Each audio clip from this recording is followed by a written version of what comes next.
की जय। प्यारे कृष्ण कन्हैया लाल की जय। शंका समाधान। कल का हमारा विषय था भजन किसका करें और आज हमारा विषय है कर्मकांड। पहले ओमित्येकाक्षरं ब्रह्म व्याहरन् मामनुस्मरन् यः प्रयाति त्यजन् देहं स याति परमां गतिम्।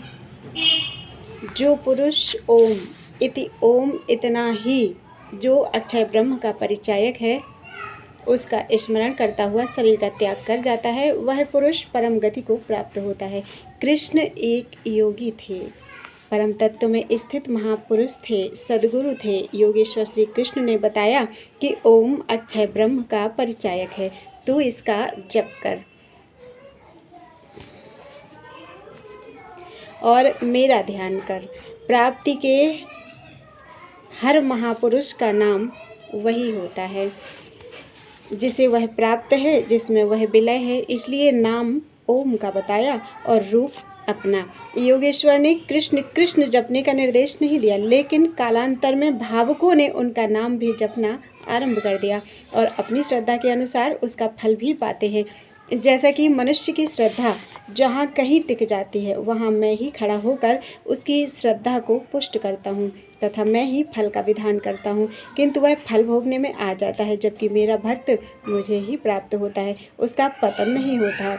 यथार्थ गीता श्रीमद् भगवद गीता से उद्धृत। बोलो गुरुदेव भगवान की जय। प्यारे कृष्ण कन्हैया लाल की जय। आज का विषय है कर्मकांड। कर्मकांड पोंगापंथी नहीं, मानव जीवन की अनिवार्य आवश्यकता है। इसे जन जन के हृदय में पहुंचाना पुरोहित जनों का उद्देश्य है। स्वामी अड़गड़ानंद जी। कर्मकांड मनुष्य के जीवन में घटने वाली हर घटना एक कांड है और हर घटना पर कर्तव्य का बोध कराना कर्मकांड है। घटना हर परिवार में होती ही है, कहीं जन्म होता है तो कोई मरता है, कहीं शादी होती है तो किसी का अन्नप्राशन, किसी का गृह निष्क्रमण है तो किसी का गृह प्रवेश। भारतीय मनीषियों ने मानव जीवन में होने वाली इन स्वाभाविक घटनाओं में से 15-16 को चुना और इन अवसरों पर प्रत्येक परिवार में जाकर उस एक परमात्मा के आंशिक आकार का बीजारोपण करने के लिए षोडश संस्कारों का विधान किया। बच्चे बच्चे में गर्भावस्था से ही एक परमात्मा का संस्कार डाल देना और उस एक परमात्मा को पाना ही तुम्हारा कर्म है। इस कर्म का बोध करा देना, बस इतना ही शुद्ध कर्मकांड है। वैदिक युग में घर घर जाकर शाश्वत एकमात्र परमात्मा का बोध कराना पुरोहितों का कर्तव्य था। उपर्युक्त अवसरों पर वेद के पुरुष सूक्त की ऋचाएँ पढ़ी जाती थीं और उनके साथ ही मनुष्य को प्रिय लगने वाली वस्तुएं, प्रिय भोजन, तांबूल, नए वस्त्र, सुगंधि इत्यादि दी जाती थी, जिससे इन वस्तुओं का प्रयोग करते समय उस एक परमात्मा को प्राप्त करने का लक्ष्य सदैव याद रहे। हर वस्तु को धारण करते समय परमात्मा की विभूतियों का स्मरण होता रहे। इन मंत्रों के अंत में अर्घ्य, पाद्यम, नैवेद्यम कहकर पुरोहित भगवान के हाथ पांव धुलाने की भावना करते हैं और हर वस्तु उन प्रभु के लिए हुआ करती है और कहीं ना तो भगवान का हाथ पांव धुलाते हैं और ना अपना धोते हैं, बल्कि यजमान के उसके अबोध होने पर जिस परिवार में कांड हुआ है उसके मुखिया के हाथ पांव धुलाते हैं, जिसका आशय केवल इतना ही है कि हाथ धोते, पांव धोते, पानी पीते, भोजन करते, वस्त्र, गंध, सैया किम बहुना मांगलिक हर वस्तु के उपयोग में उस परम प्रभु की विभिन्न अवस्थाओं अर्थात विभूतियों का चिंतन होता रहे। ये वस्तुएं हृदय में स्थित परमात्मा को अर्पित की जाती हैं। हाथ पांव धुलाए जाते हैं जिससे बच्चा यह समझ ले कि कोई परमात्मा उनके हृदय के भीतर है जिसे देखना है, जिससे मानव मात्र बच्चा उस सदा रहने वाले शाश्वत परमात्मा की जानकारी प्राप्त कर ले। सार्वभौम कल्याण हो सके, इस लक्ष्य से भटक जाने का अवसर न मिल सके। कालांतर में ईश्वर को सदैव स्मरण रखने वाली भावना के नाम पर बुद्धिजीवी वर्ग विशेष ने अपने जीने खाने के लिए दैनिक जीवन की प्रत्येक क्रिया को कांड की संज्ञा देकर बृहत कर्म कांड की रचना कर डाला, जिसमें शौच जाने का मंत्र, स्नान करने का मंत्र, भोजन करने का मंत्र, विधि निषेध और इनके पालन में भूल होने पर प्रायश्चित रूप में दान लेने का क्षेत्र विस्तृत बनाया गया। हृदयस्थ परमात्मा की खोज के स्थान पर बाहर अनेक देवी देवताओं की पूजा को कर्म घोषित कर तत्संबंधी पूजन विधियों का कर्मकांड के रूप में प्रचार किया गया। परमात्मा को जानने की क्रिया छूट गई, अनुष्ठान और मंत्र याद करना रह गया। एक धर्म के स्थान पर संकीर्ण सांप्रदायिक संगठन बन गए। शाश्वत का पुजारी नश्वर के पीछे भागने लगा।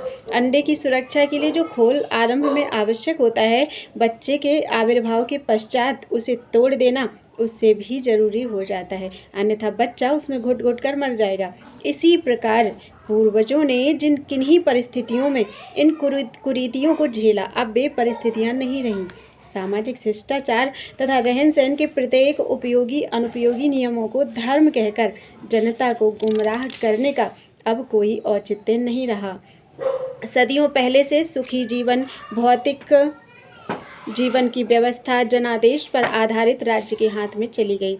इसीलिए यह स्पष्ट करना जरूरी हो गया है कि धर्म के अंतर्गत केवल एक बात आती है, आवागमन से रहित शाश्वत शांति की खोज करना। यह शांति सर्वत्र व्याप्त उस एक शाश्वत परमात्मा में ही है, जिसे खोजने के लिए प्रत्येक मनुष्य को अपने हृदय में उतारना है। इसी एक परमात्मा की विभूतियों का भली प्रकार चित्रण वेद के पुरुष सूक्त में है। पुरुष सूक्त नामकरण भी विशेष अर्थ रखता है। पुरः शेते इति पुरुषः, वह हृदय रूपी पुर में निवास करता है। अतएव उस परम पुरुष को खोजने की स्थली हृदय देश है, बाहर नहीं। आज भी कर्मकांड के नाम पर पुरुष सूक्त के वही मंत्र पढ़े जाते हैं, किंतु जन सामान्य की भाषा संस्कृत न होने के कारण लोग इसका आशय नहीं समझ पाते। अतः प्रत्येक पुरोहित को चाहिए कि इन ऋचाओं का आशय क्षेत्रीय बोलचाल की भाषा में समझाकर बोध करा दें कि परमात्मा एक है, वही शाश्वत है। ब्रह्मा से लेकर यावन मात्र जगत नाशवान है। ब्रह्मा से उत्पन्न देवी देवता भी क्षीणे पुण्य मर्त्य लोके विशन्ति, पुण्य क्षीण होने पर मृत्यु लोक में गिरते हैं, परवश हैं। उनकी पूजा अविधि पूर्वक होती है। अतएव देवी देवताओं की पूजा बंद करके एक परमात्मा के प्रति आस्थावान हो।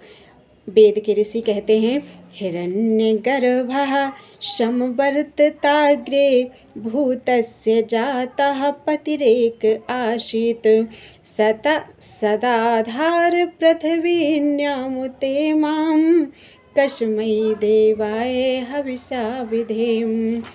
अर्थात सोने जैसा चमकता हुआ परमात्मा सबसे पहले उत्पन्न हुआ। पैदा हुए सभी प्राणियों का वही एकमात्र पति हुआ। उसी ने पृथ्वी और आकाश को धारण किया। उसके अतिरिक्त किस देवता की हवि द्वारा पूजा करें।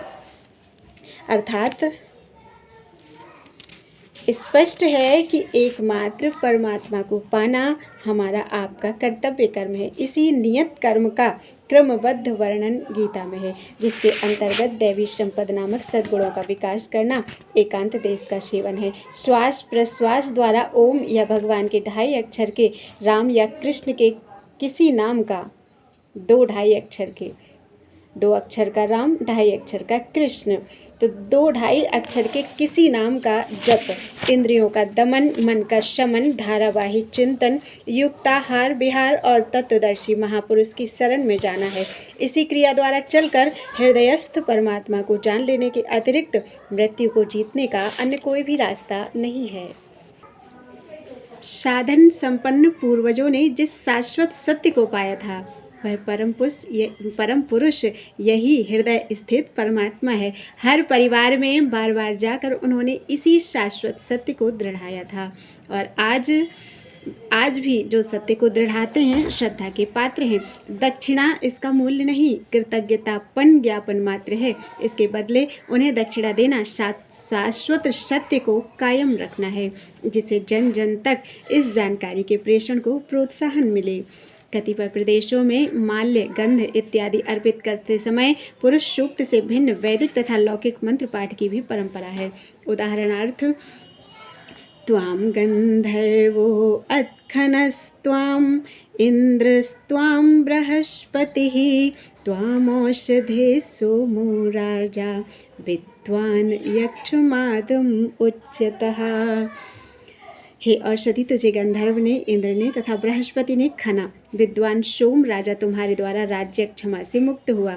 औषधि ही प्रतिमोध्वम पुष्पवती प्रसूवरी अश्वा इव सजित्वरी विरुध पारैष्णवः। हे बढ़ने वाली औषधियों, फूलों व फलों वाली होकर मुदित रहो। घोड़ों के समान शीघ्रता से हमें दुखों से पार कर दो। धूरसी धूर्व धूर्वतं धूर्वतयोष्मान धूर्वती तं धूर्व्यं धूर्ववामः देवनामस्मि बहनितं मे संस्निप्तमे प्रपितमे जुष्टमतंत देवहूतमम्। आप सबको कपाने वाले हो, जो हमको कंपित करता है उसे नष्ट करो। हम लोग जिसका विरोध करते हैं उसको भी नष्ट करो। आप देवताओं के वाहन, सामर्थ्य वाले, पूर्ण सेवनीय तथा देवों से आवाहित हैं। ये तीर्थानि प्रचरन्ति शस्त्रहस्तान्निषङ्गिणः तेषां सहस्रयोजनेव धनवानि तन्मसि। जो शस्त्रधारी तर्कसधारी लोग हमारे तीर्थों को दूषित करते हैं, उन्हें धनुष से छूटे बाण के समान हजारों योजन दूर कर दें। धनुष बाण और घोड़े का उस काल में भले ही कोई उपयोग रहा हो, आज के युग में इनसे भी श्रेष्ठ आविष्कार हो चुके हैं। इन मंत्रों से ना तो परम पुरुष की महिमा व्यक्त होती है और ना ये आज के वैज्ञानिक युग के अस्त्र शस्त्रों के सामने समाज के ही काम आते हैं। किसी ने औषधि शोधा परीक्षण किया और रोगी को निरोग कर दिया, किंतु औषधि हाथ जोड़ने से क्या देगी? वह घोड़ी की तरह दौड़कर नहीं आएगी। वह फायदा तब करेगी जब प्रयोगशाला में उस पर परीक्षण किया जाए। जिस चिकित्सा प्रणाली ने शोध जारी रखा, आज वह आगे हो गई। किसी जड़ी बूटी ने फायदा किया तो उसे देवता मान लेना, हाथ जोड़कर बैठ जाना मंद बुद्धि की देन है। जो हमें कंपाते हैं उन्हें नष्ट करें। यह कोई धार्मिक मंत्र नहीं, व्यक्तिगत सुरक्षा मात्र है। धनुष बाण से आज रक्षा नहीं होगी, आज बेतरीके समाप्त हो गए। लकीर पीटने से क्या होगा? यदि पढ़ना है तो शिक्षाप्रद सदा रहने वाली शाश्वत ऋचाएं पढ़ें, जो मुक्ति की संदेश वाहक हैं। अब उन प्रभु के महिमा सूत्रों का अवलोकन करें जिनका स्मरण करना चाहिए। अथ पुरुष सूक्तम। ओम सहस्रीर्षाः पुरुषः सहस्राक्षः सहस्रपात् सभूमि विश्वतो वृत्वात् यत्तिष्ठ दशांगुलम। वह परम पुरुष सहस्र मस्तक, सहस्र नेत्र और सहस्र चरण वाला है। वह विश्व की समस्त भूमि को सब ओर से व्याप्त करके पंच स्थूल भूत और पंच सूक्ष्म अर्थात रूप, रस, गंध, शब्द और स्पर्श, इन्हीं 10 के पैमाने में निवास करता है, अर्थात हृदय देश में स्थित है। ऐसे प्रभु की मैं कामना करता हूँ, उनका आवाहन करें। ओम पुरुष एवेदं सर्वं यद्भूतं यच्च भाव्यम् उतामृतत्वशेषानो यदन्नेनातिरोहति। भूत, भविष्य और वर्तमान, यह सब वे परम पुरुष ही हैं। वे ही अमरत्व के स्वामी हैं। ईश्वरीय चिंतन रूपी अन्न से वह बढ़ते हैं। सामान्य अन्न शरीर का पोषण करता है, किंतु आत्मा का पोषक अन्न चिंतन है, जिससे हृदयस्थ ईश्वर बढ़ता है। वस्तुतः परमात्मा घटता बढ़ता नहीं, किंतु साधक के लिए ऐसा ही है। आसन लगावें। ओम एतावानस्य महिमा तो ज्यायांश्च पुरुषः पादो अस्य विश्वाभूतानि त्रिपादस्यामृत दिवि। भूत, भविष्य और वर्तमान से संबद्ध यह समस्त ब्रह्मांड इन परम पुरुष का वैभव है और वह इन सबसे भी श्रेष्ठ है। यह सब आकाश, पृथ्वी आदि चराचर जगत इस परमात्मा का एक अंश है तथा 3 अंश अमृत और ज्योति स्वरूप है। अतः वही एक धारण करने योग्य है, अन्य नहीं। पैर धुलावें। ओम त्रिपादोर्ध्व उद्वैत पुरुषः पादो अस्येहा भवत्पुनः ततो विश्वंग व्यक्रामत शासनान शने अभी। उपर्युक्त 3 अंशों वाला परम पुरुष उत्तम मुक्ति स्वरूप है, जो संसार से पृथक प्रकट होता है। उनके एक चरण से ही संपूर्ण जगत उत्पन्न होता है और वही संपूर्ण जड़ चेतन में व्याप्त है। मुक्ति उन्हीं के पास है। अर्घ दें, मुँह धुलावें। ओम तस्माद्विरंग जायत विराजो अधिपुरुषः सजातो अत्यरिच्यत पश्चाद भूमि मथो पुरः। उन्हीं परम पुरुष से विराट ब्रह्मांड पैदा हुआ और वही इस विराट के अधिपुरुष हुए। वे उत्पन्न होकर अत्यधिक प्रकाशित हुए। पीछे उन्हीं ने भूमि तथा शरीर उत्पन्न किया, अतः उन्हें जानना चाहिए। स्नान कराएं। ओम यत पुरुषेण हविषा देवा यज्ञमतन्वत वसंतोऽस्या सीताज्यम ग्रीष्मः इद्म शरद हविः। देवताओं ने उस पुरुष में ही हवि की भावना द्वारा यज्ञ संपन्न किया। इस यज्ञ में बसंत, घृत, ग्रीष्म, ईंधन और शरद हवि था। इस प्रकार दिव्य वृत्तियों ने प्रत्येक वस्तु में उसका चिंतन कर उसे जाना, अतः सदैव उसी एक का चिंतन करना चाहिए। वस्त्र पहनाएं।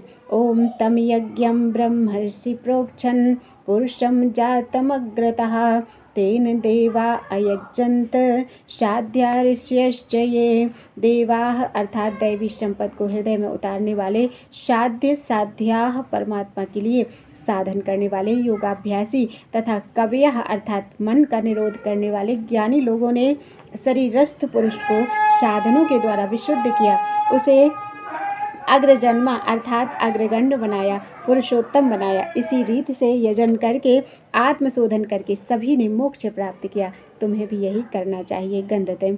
ओम तस्माद् यज्ञात् सर्वहुतः संवृतं प्रसदाज्यं पशून्तांश्चके वायव्या नारण्यान् ग्राम्याश्च ये। जिसमें सब कुछ हवन कर दिया गया था, ऐसे उस यज्ञ से प्रशस्त घृत उत्पन्न हुआ, आविष्कार हुआ। उस परम पुरुष ने यज्ञ से ही वायु में रहने वाले, ग्राम में रहने वाले, वन में रहने वाले तथा दूसरे पशुओं को उत्पन्न किया। सब में उसी परम पुरुष का प्रकाश है, उसे जानो। माल्यार्पण करें। ओम तस्माद्यज्ञात् सर्वहुत ऋचः सामानि जज्ञिरे छंदांसि जज्ञिरे तस्माद् यजुस्तस्माद् जायत।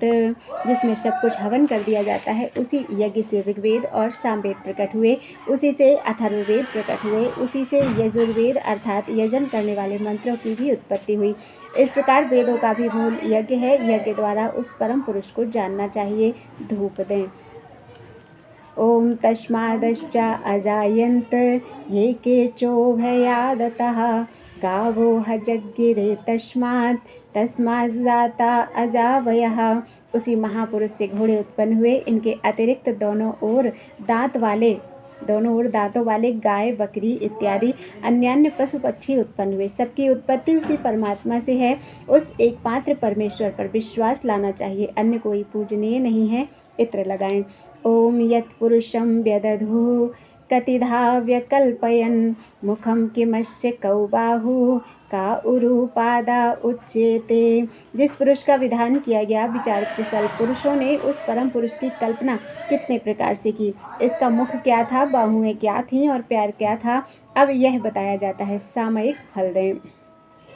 ओम ब्राह्मणो अस्य मुखमासीद बाहुराजन्यः कृतः उरु तदस्य यद्वैश्यः पदभ्याम शूद्रो अजायत। ब्राह्मण इसका मुख था, क्षत्रिय दोनों भुजाएं बना। इसकी जो दोनों जंघाएं थी वही वैश्य हुई और पैरों से शूद्र जन्मा। द्रव्य चढ़ाएं। विशेष ध्यान देने की बात है कि केवल शूद्र ही जन्मता है, क्योंकि उत्पत्ति काल में भजन ही शूद्र स्तर का होता है। वैश्य, क्षत्रिय और ब्राह्मण स्तर विकास से हो जाते हैं। जो भजन नहीं करता वह तो शूद्र भी नहीं है, वह जड़ जीव मात्र है। साधन की इन 4 श्रेणियों को पार कर लेने पर साधक ब्राह्मण भी नहीं रह जाता। न ब्राह्मण, न क्षत्रिय, न वैश्य, न शूद्र, चिदानंद रूपो शिवो केवलोहम की स्थिति आ जाती है। यह गलत बात है कि इन सोपानों की नकल करके समाज में 4 जातियां भी इन नामों से बन गई हैं, और इसी प्रथा की दुहाई देकर शूद्र को सबसे निकृष्ट माना जाता है, क्योंकि वह चरण से पैदा हुआ। विचारणीय है कि परम पुरुष तो सर्वत्र हाथ, पैर और मुंह वाला था। जहाँ पैर था क्या वहाँ सिर नहीं था? ऐसा ही पाद में तो संपूर्ण सृष्टि है। तब तो सभी शूद्र हो गए। जिन चरणों से पतित पावनी गंगा निकली, उसी चरण से निकला शूद्र इतना अपवित्र कि छू दे तो धर्म नष्ट हो जाए, परम पुरुष ही मर जाए।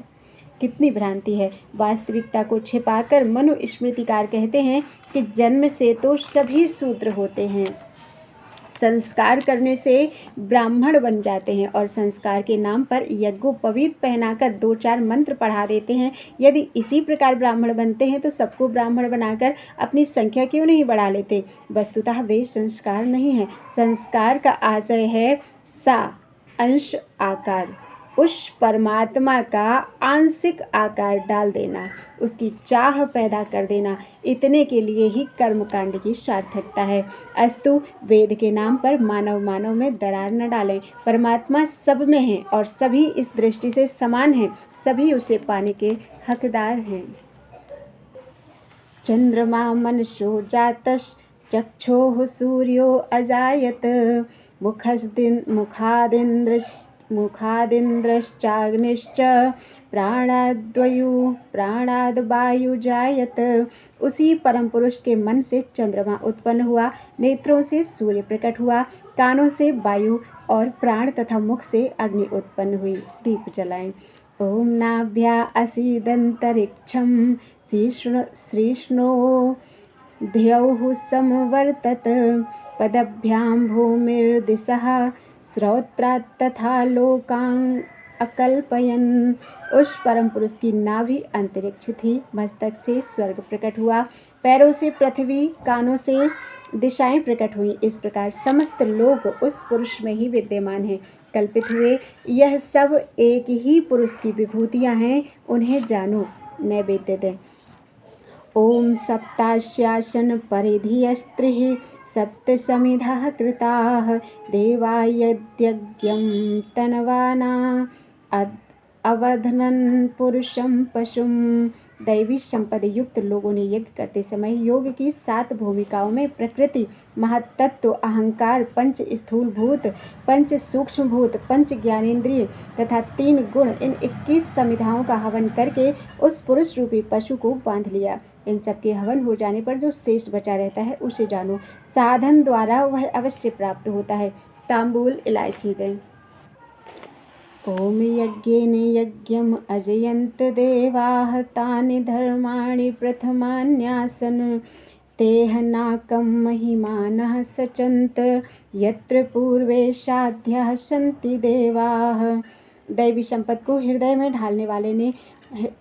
ढालने वालों ने परम पुरुष की प्राप्ति रूपी उपरोक्त यज्ञ द्वारा यज्ञ रूपी परम पुरुष का यजन किया। इस प्रकार के यज्ञ द्वारा सर्वप्रथम धर्म की उत्पत्ति हुई।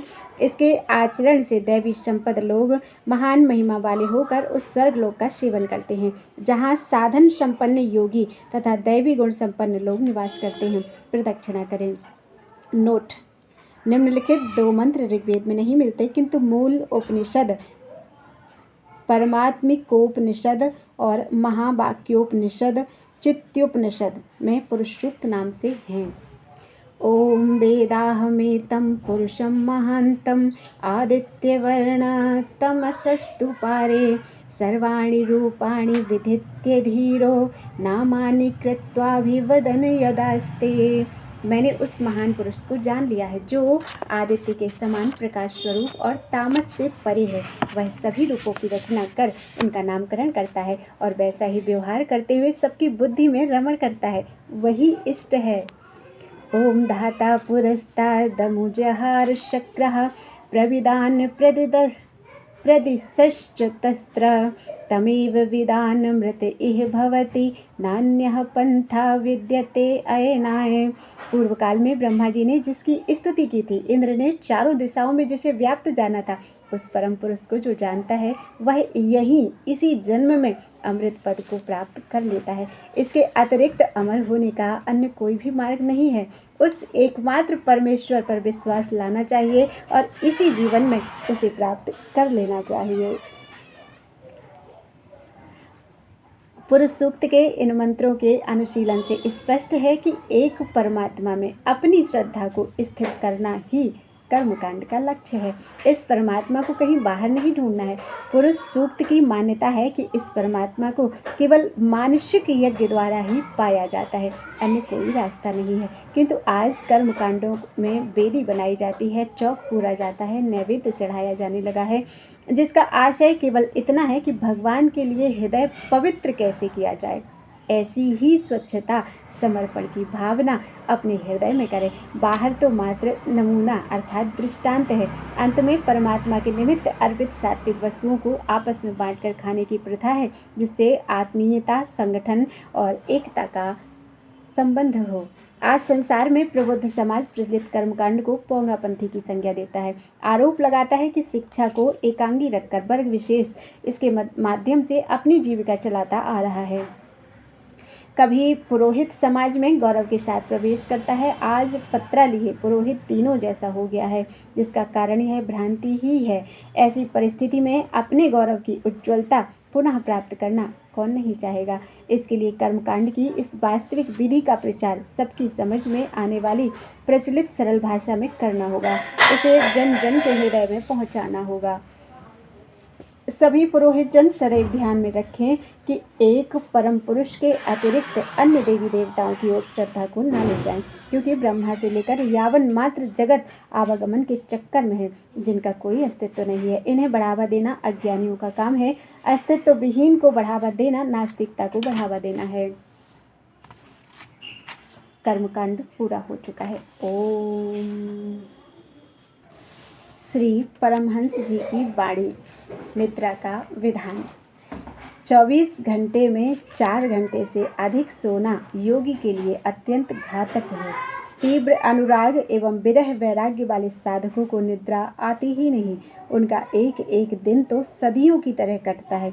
इन लक्षणों से विहीन माइक शत्रु रूपी निद्रा से पराजित होकर आज सोते हैं और जन्मांतरों में भी सोना ही है।